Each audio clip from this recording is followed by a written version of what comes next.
ओम घृणी सूर्याय नमः। आप सभी पर सूर्य नारायण की कृपा सदा बनी रहे।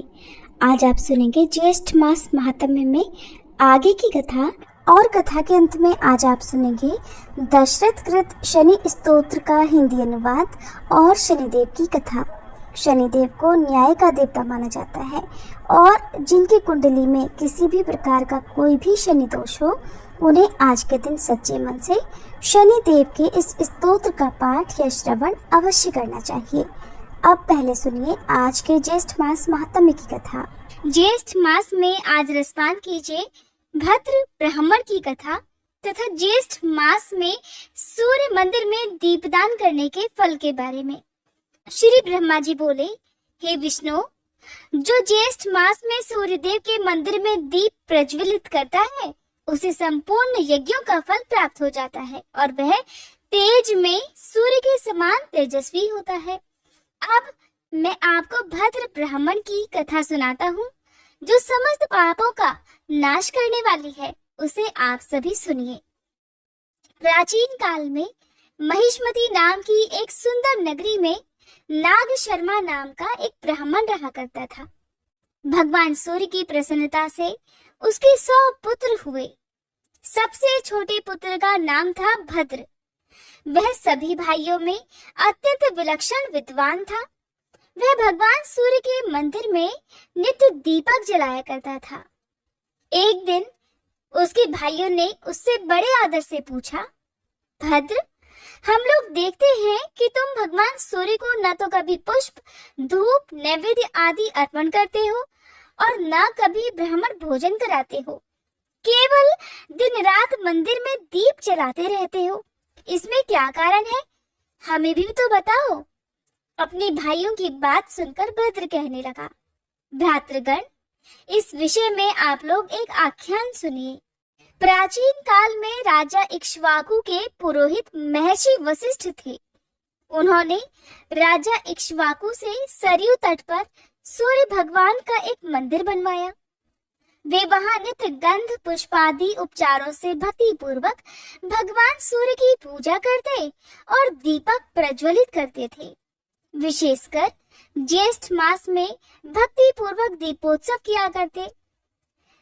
तब मैं भी अनेक कुष्ठ आदि रोगों से पीड़ित होकर उसी मंदिर के समीप पड़ा रहता और जो कुछ मिल जाता उसी से अपना पेट भरता।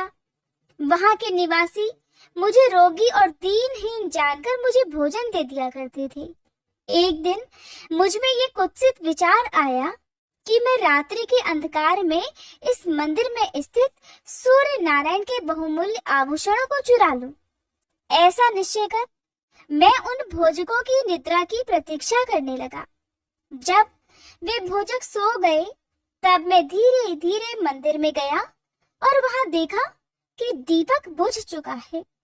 तब मैंने अग्नि जलाकर दीपक प्रज्वलित किया और उसमें घी डालकर प्रतिमा से आभूषण उतारने लगा।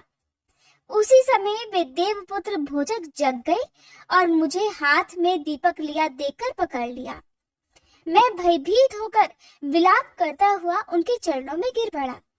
दयावश उन्होंने मुझे छोड़ दिया, किंतु वहां घूमते हुए राजपुरुषों ने मुझे फिर बांध लिया और मुझसे पूछने लगे, अरे दुष्ट, तुम दीपक हाथ में लेकर मंदिर में क्या कर रहे थे? जल्दी बताओ।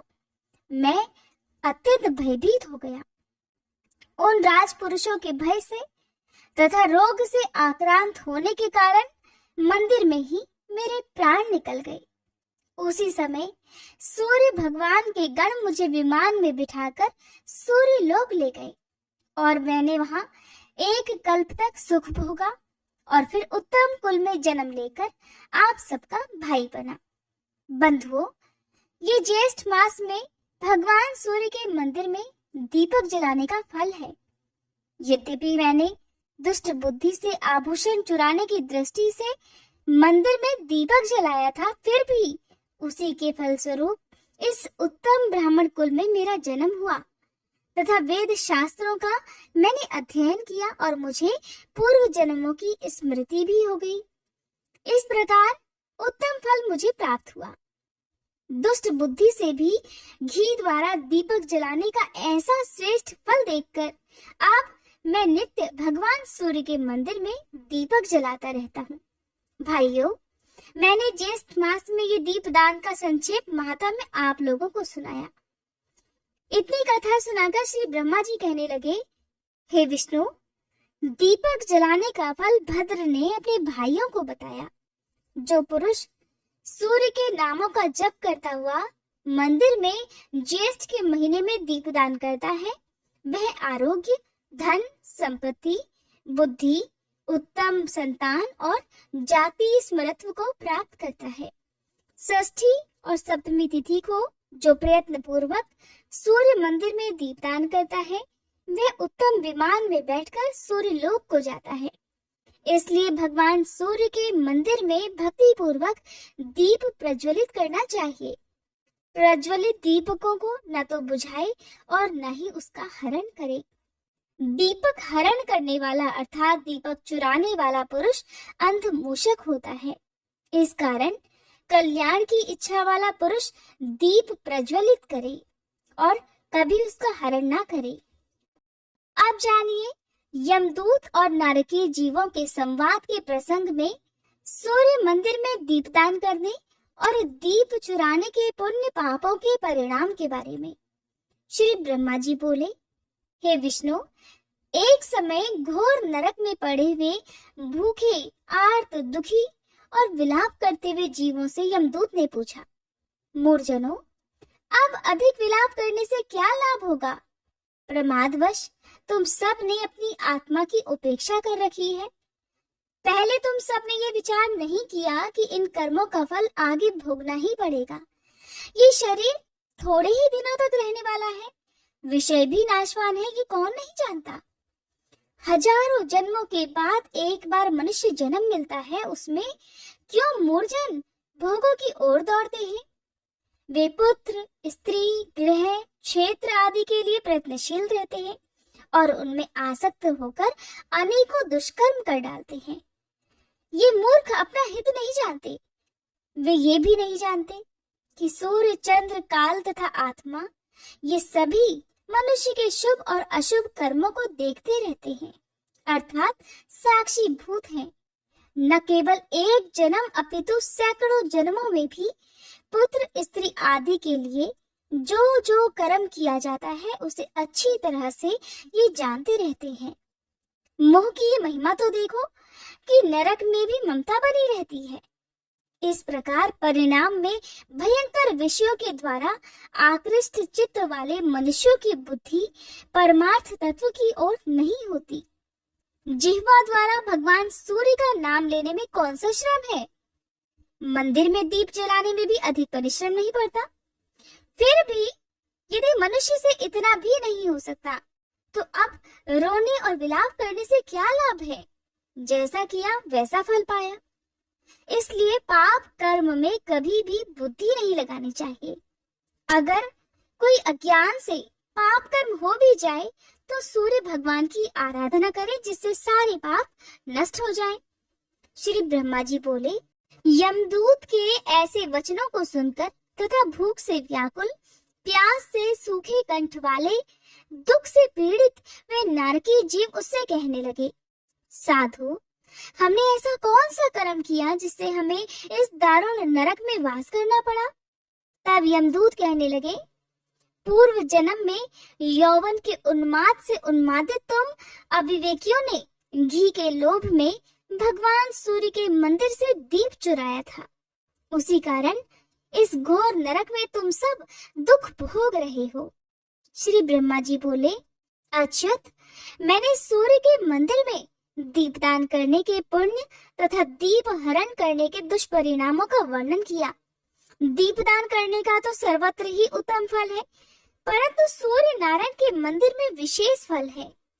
संसार में जो अंध, मूक, बधिर, विवेकहीन, निंद्य व्यक्ति दिखाई पड़ते हैं, उन सब ने साधु जनों द्वारा प्रज्वलित किए हुए दीपों को सूर्य नारायण के मंदिर से हरण किया है। हरे कृष्णा। आज के अध्याय में बस इतना ही। अब सुनिए श्री शनि स्तोत्र पाठ का हिंदी अनुवाद। जिनके शरीर का वर्ण कृष्ण नील तथा भगवान शंकर के समान है, उन शनिदेव को नमस्कार है। जो जगत के लिए कालाग्नि और कृतांत रूप है, उन शनैश्चर को बारंबार नमस्कार है। जिनका शरीर कंकाल जैसा मांसहीन तथा जिनकी दाढ़ी मूछ और जटा बड़ी हुई है, उन शनिदेव को नमस्कार है। जिनके बड़े बड़े नेत्र, पीठ में सटा हुआ पेट और भयानक आकार है, उन शनैश्चर देव को नमस्कार है। जिनके शरीर का ढांचा फैला हुआ है, जिनके रोए बहुत मोटे हैं, जो लंबे चौड़े किंतु सूखे शरीर वाले हैं और जिनकी दाढ़ें काल रूप हैं, उन शनिदेव को बारंबार प्रणाम है। हे शनि, आपके नेत्र कोटर के समान गहरे हैं, आपकी ओर देखना कठिन है। आप घोर रौद्र, भीषण और विकराल हैं, आपको नमस्कार है। वली मुख, आप सब कुछ भक्षण करने वाले हैं, आपको नमस्कार है। सूर्य नंदन, भास्कर पुत्र, अभय देने वाले देवता, आपको प्रणाम है। नीचे की ओर दृष्टि रखने वाले शनिदेव, आपको नमस्कार है। संवर्तक, आपको प्रणाम है। मंद गति से चलने वाले शनैश्चर, आपका प्रतीक तलवार के समान है, आपको पुनः पुनः प्रणाम है। आपने तपस्या से अपनी देह को दग्ध कर लिया है। आप सदा योगाभ्यास में तत्पर, भूख से आतुर और अतृप्त रहते हैं, आपको सदा सर्वदा नमस्कार है। ज्ञान नेत्र, आपको प्रणाम है। काश्यप नंदन, सूर्य पुत्र शनिदेव, आपको नमस्कार है। आप संतुष्ट होने पर राज्य दे देते हैं और रुष्ट होने पर उसे तत्काल हर लेते हैं। देवता, असुर, मनुष्य, सिद्ध, विद्याधर और नाग, ये सब आपकी दृष्टि पड़ने पर समूल नष्ट हो जाते हैं। देव, मुझ पर प्रसन्न होइए, मैं वर पाने के योग्य हूँ और आपकी शरण में आया हूँ। स्तोत्र समाप्त हुआ। अब सुनिए श्री शनिदेव की कथा। पौराणिक कथा के अनुसार एक बार स्वर्गलोक में सबसे बड़ा कौन, इस प्रश्न पर सभी 9 ग्रहों में वाद विवाद हो गया। सभी ग्रह एक दूसरे से कहने लगे कि मैं सबसे बड़ा, और इस पर विवाद इतना बढ़ गया कि परस्पर भयंकर युद्ध की स्थिति जैसी बन गई। कोई हल ना निकलता देखकर सभी 9 ग्रहों के देवता देवराज इंद्र के पास जा पहुंचे और कहने लगे, हे देवराज, अब तो आपको ही निर्णय करना होगा कि हम में से सबसे बड़ा कौन है। देवताओं का प्रश्न सुनकर देवराज इंद्र भी उलझन में पड़ गए। तब देवराज इंद्र कहने लगे, हे नवग्रहों, आपके प्रश्न ने तो मुझे भी उलझन में डाल दिया है। मैं इस प्रश्न का उत्तर देने में असमर्थ हूँ। हम सभी पृथ्वी लोक में उज्जैनी नगरी में राजा विक्रमादित्य के पास चलते हैं। इस प्रकार देवराज सहित सभी 9 ग्रहों के देवता उज्जैनी नगरी में जा पहुंचे। महल में पहुंचकर जब देवताओं ने उनसे अपना प्रश्न पूछा, तब राजा विक्रमादित्य भी कुछ देर के लिए परेशान हो उठे, क्योंकि सभी देवतागण अपनी अपनी शक्तियों के कारण महान थे। सभी नवग्रहों में से किसी भी एक को छोटा या बड़ा कह देने से उनके क्रोध का शिकार होना पड़ सकता था। अचानक राजा विक्रमादित्य को एक उपाय सूझा, क्योंकि राजा विक्रमादित्य को न्याय के लिए जाना जाता था, इसलिए उन्होंने न्याय करने के लिए विभिन्न धातुओं अर्थात स्वर्ण, रजत, कांसा, ताम्र, शीशा, रांगा, जस्ता, अभ्रक और लोहे के 9 आसन बनवाए। धातुओं के गुणों के अनुसार सभी आसनों को एक दूसरे के पीछे रखवाकर उन्होंने सभी देवतागणों को अपने अपने सिंहासन पर बैठने के लिए कहा। देवताओं के बैठने के बाद राजा विक्रमादित्य ने कहा, आपका निर्णय तो स्वयं हो गया। जो सबसे पहले सिंहासन पर विराजमान है वही सबसे बड़ा है। राजा विक्रमादित्य के निर्णय को सुनकर शनि देवता ने सबसे पीछे आसन पर बैठने के कारण अपने आप को छोटा जानकर क्रोधित होकर कहा, हे राजा विक्रमादित्य, तुमने मुझे सबसे पीछे बैठाकर मेरा अपमान किया है। तुम मेरी शक्तियों से परिचित नहीं हो, मैं तुम्हारा सर्वनाश कर दूंगा।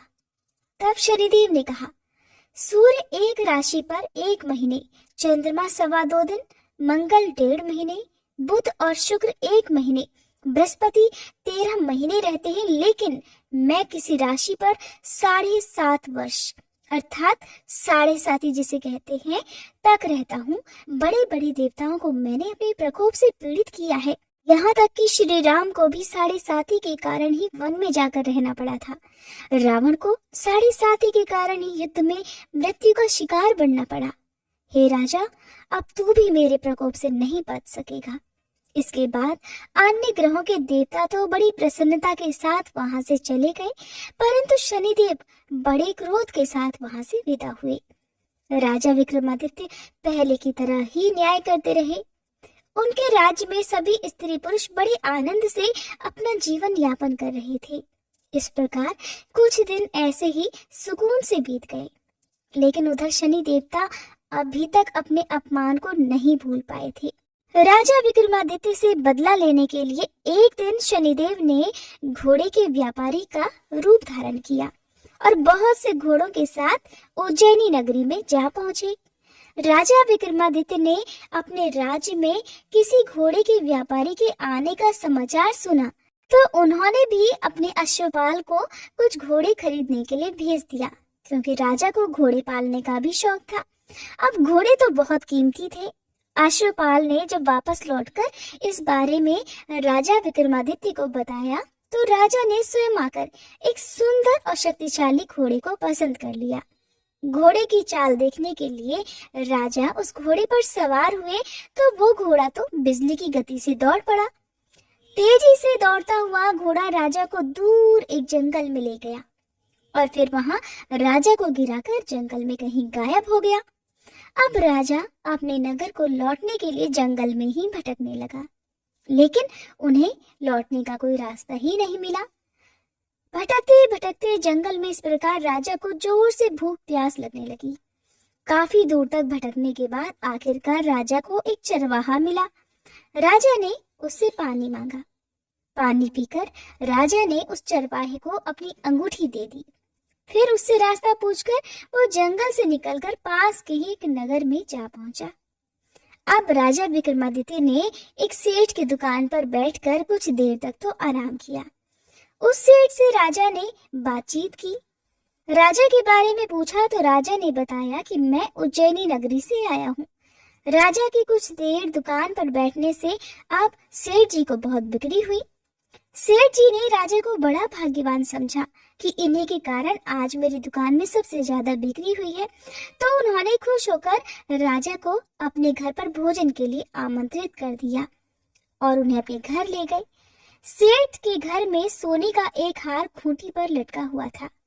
राजा को उस कमरे में छोड़कर सेठ कुछ देर के लिए बाहर चला गया। तभी एक आश्चर्यजनक घटना घटी। राजा विक्रमादित्य के देखते ही देखते सोने के उस हार को खूंटी ने निगल लिया। वापस लौटकर सेठ ने देखा कि हार तो वहां पर था नहीं। हार को गायब देखा तो चोरी का संदेह राजा पर ही किया, क्योंकि उस कमरे में केवल राजा ही अकेला बैठा था। तब सेठ ने अपने नौकरों से कहा कि इस परदेसी को रस्सियों से बांधकर नगर के राजा के पास ले चलो। इस तरह से राजा को रस्सियों से बांधकर नगर के राजा के पास ले जाया गया। राजा ने जब राजा विक्रमादित्य से हार के बारे में पूछा तो उन्होंने बताया कि उनके देखते ही देखते खूंटी ने तो हार को निगल लिया था। इस पर राजा ने क्रोधित होकर चोरी करने के अपराध में राजा विक्रमादित्य के हाथ पांव काटने का आदेश दे डाला। किसी ने भी राजा की बात का विश्वास नहीं किया। इस तरह से राजा विक्रमादित्य के हाथ पांव काटकर उन्हें नगर की सड़क पर छोड़ दिया गया। कुछ दिनों के बाद एक तेली उन्हें उठाकर अपने घर ले गया और उन्हें अपने कोलू पर बैठा दिया। अब राजा आवाज देकर बैलों को हाँकता रहता और इस तरह तेली का बैल चलता रहा। अब राजा को भोजन भी मिलता रहा। शनि के प्रकोप की 7.5 पूरी होने पर वर्षा ऋतु प्रारंभ हुई।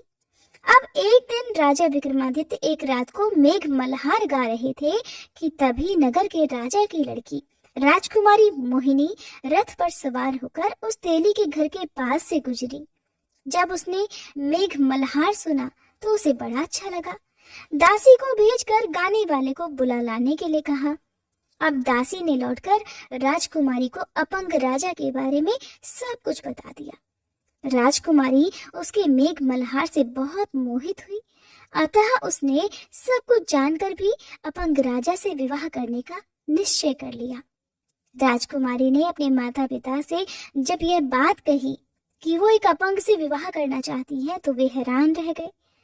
रानी ने मोहिनी को समझाया, बेटी तेरे भाग्य में तो किसी राजा की रानी होना लिखा है, फिर तो उस अपंग से विवाह करके अपने पांव पर कुल्हाड़ी क्यों मार रही है। लेकिन राजकुमारी ने अपनी जिद नहीं छोड़ी। अपनी जिद पूरी कराने के लिए उसने भोजन करना छोड़ दिया और अपने प्राण त्याग देने का निश्चय कर लिया। आखिरकार राजा और रानी को विवश होकर अपंग विक्रमादित्य से अपनी राजकुमारी का विवाह करना ही पड़ा। विवाह के बाद राजा विक्रमादित्य और राजकुमारी उसी तेली के घर में रहने लगे। उसी रात स्वप्न में शनिदेव ने राजा से कहा, हे राजा, तुमने मेरा प्रकोप देख लिया, मैंने तुम्हें अपने अपमान का दंड दिया है। इस प्रकार राजा ने शनिदेव से क्षमा करने को कहा और प्रार्थना करते हुए कहने लगे, हे शनिदेव, आपने जितना दुख मुझे दिया है किसी और को कभी मत देना।